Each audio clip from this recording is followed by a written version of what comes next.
করিম শাইখে চরমনাই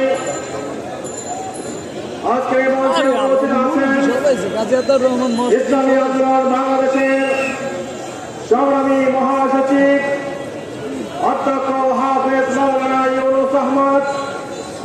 উপস্থিত আছেন ইসলামী আন্দোলন বাংলাদেশের সংগ্রামী যুগ্ম মহাসচিব মাওলানা গাজী আতাউর রহমান সহ কেন্দ্রীয় জাতীয় নেতৃবৃন্দ, বিভিন্ন সহযোগী সংগঠনের নেতৃবৃন্দ এবং নারায়ণগঞ্জের বিভিন্ন এলাকা থেকে আগত আমার ভাইরা, সবাইকে স্বাধীন বাংলাদেশে সুস্বাগতম জানাচ্ছি। সহস্রাধিক ভাইয়ের জীবন, হাজার হাজার ভাইয়ের রক্তের বিনিময়ে আপনার আমার প্রিয় মাতৃভূমি বাংলাদেশ দ্বিতীয়বারের মতো স্বাধীনতা অর্জন করেছে। স্বাধীনতার পর থেকে এই পর্যন্ত বাংলাদেশের রাষ্ট্র ক্ষমতায় যতজন সরকার প্রধান ছিলেন, কোন সরকার প্রধানকে ক্ষমতা ত্যাগ করার পর দেশ ত্যাগ করতে হয়েছে এই নজির নাই। কিন্তু একমাত্র তিনি নিজেকে আজীবনের জন্য এদেশের রাষ্ট্র ক্ষমতার মালিক মনে করেছিলেন। তিনি বাংলাদেশ থেকে পৈতৃক সম্পত্তি মনে করতেন। তিনি আমরা দেখেছি গত 5ই আগস্ট চোরের মতো পলায়ন করেছে। এই আগস্ট মাস আওয়ামী লীগের জন্য একটা বড় দুর্ভাগ্যের বিষয়। এই আগস্ট মাসে শেখ মুজিবুর রহমান নির্মমভাবে হত্যার শিকার হয়েছেন। এই আগস্ট মাসে শেখ হাসিনার উপরে গ্রেনেড হামলা হয়েছিল। এই আগস্ট মাসে শেখ হাসিনাকে চোরের মতো দেশ থেকে পলায়ন করতে হয়েছে। পরে আযুক্ত এই শব্দটা আওয়ামী লীগের জন্য অভিশাপ। সুতরাং আওয়ামী লীগ চোরেরা যুক্ত এই নামটাও আমরা মনে করি বাংলার মানুষের জন্য অভিশাপ। এই অভিশাপ পুনরায় ফিরে আসুক, এটা আমরা প্রত্যাশা করি না। সংগ্রামী বন্ধুগণ, 100 রক্তের বিনিময়ে আদরিত মায়ের বুক খালি হওয়ার মধ্য দিয়ে যেই স্বাধীনতা আমরা অর্জন করেছি, যে কোনো কিছুর বিনিময় হলেও আমাদেরকে এই স্বাধীনতা রক্ষা করতে হবে। মনে রাখবেন, আমরা একটা আদর্শ লালন করি, আমরা একটা আদর্শ প্রতিষ্ঠার জন্য আন্দোলন করি, সংগ্রাম করি। যতদিন পর্যন্ত আমাদের কাঙ্ক্ষিত সেই আদর্শ প্রতিষ্ঠিত না হবে, ততদিন পর্যন্ত আমাদের বিশ্রাম নেওয়ার সুযোগ নাই। এক স্বৈরাচারকে হটিয়েছি, দ্বিতীয় কোন স্বৈরাচারের জন্য জন্ম না হতে পারে, আমাদেরকে সচেতন থাকতে হবে। আজকে গোটা বাংলাদেশে আমরা দেখেছি ছাত্র জনতার অভ্যুত্থানের মধ্য দিয়ে আওয়ামী সরকারের পতন হয়েছে, শেখ হাসিনা এই দেশ থেকে পালিয়েছে।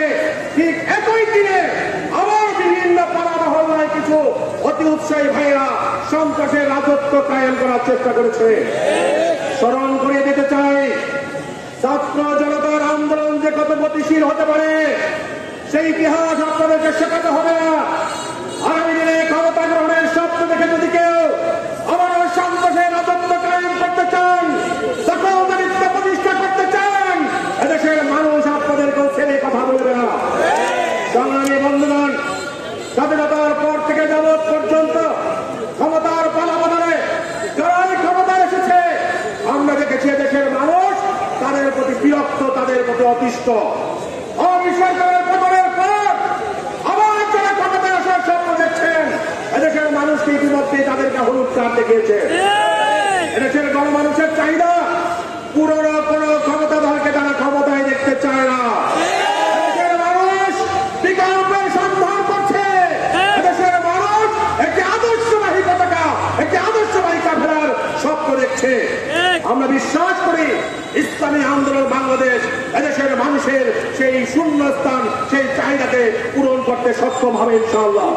এজন্য স্বৈরাচার পতনের মধ্যে দিয়ে যে বিজয় সূচিত হয়েছে, এই বিজয়কে সুরক্ষার জন্য আমরা আনন্দে উত্তোলিত হলে চলবে না। আমাদেরকে আরো বেশি কাজ করতে হবে। দেশ গঠনে, দেশ মেরামতের জন্য আমাদেরকে আরো দায়িত্বশীল ভূমিকা পালন করতে হবে। সেই দায়িত্বশীল ভূমিকা যদি পালন করতে হয়, পাড়ায় পাড়ায়, মহল্লায় মহল্লায় ইসলামী আন্দোলন বাংলাদেশ তথা পীর সাহেব চরমনায় পূর্ব করে তুলতে হবে। দুর্বৃত্ত ঘাঁটি প্রতিষ্ঠা করতে হবে। সর্বস্তরে সংগঠনকে মজবুত করতে হবে। গত প্রায় 1.5 যুগ ধরে অনেক অন্তরের মধ্যে আকাঙ্ক্ষা আছে, কিন্তু এই হায়নার গোষ্ঠীর কারণে মুখ করে তারা বলতে পারেন নাই। তারা ইসলামী আন্দোলনকে ভালোবাসেন, তারা বিশ্বাস চরমনের নেতৃত্বকে স্বপ্ন দেখেন, বিশ্বাস চরমনের নেতৃত্বকে প্রতিষ্ঠান জন্য তাদের অন্তর সবসময় কাঁদে। এই মানুষগুলোর কাছে গিয়ে এই মানুষগুলোকে আমাদের কাফেলা মুক্ত করে আগামী দিনে একটি আদর্শবাহী কাফেলা প্রতিষ্ঠার জন্য, একটি আদর্শবাহী কাফেলাকে এদেশের মানুষকে উপহার দেওয়ার জন্য আমাদের আরো বেশি দায়িত্বশীল ভূমিকা পালন করতে হবে। এজন্য ইসলামী আন্দোলন বাংলাদেশ, যুব আন্দোলন, শ্রমিক আন্দোলন, ছাত্র আন্দোলন, সকল সংগঠনের ভাইদেরকে অনুরোধ করব, নিজ নিজ এলাকায় গিয়ে সংগঠনের কাজে মনোনিবেশ করুন, সংগঠনকে মজবুত করুন। আগামী দিনের নেতৃত্ব আপনাদেরকে গ্রহণ করতে হবে। ওই ইউনিয়ন পরিষদের চেয়ারে, উপজেলা পরিষদের চেয়ারে, সিটি কর্পোরেশন গুলোতে সেই দুর্নীতিবাজরা বসে আছে, ওদেরকে লাথি মেরে দাঁড়িয়ে দিয়ে আপনার মতো আমার মতো আদর্শবান যুবককে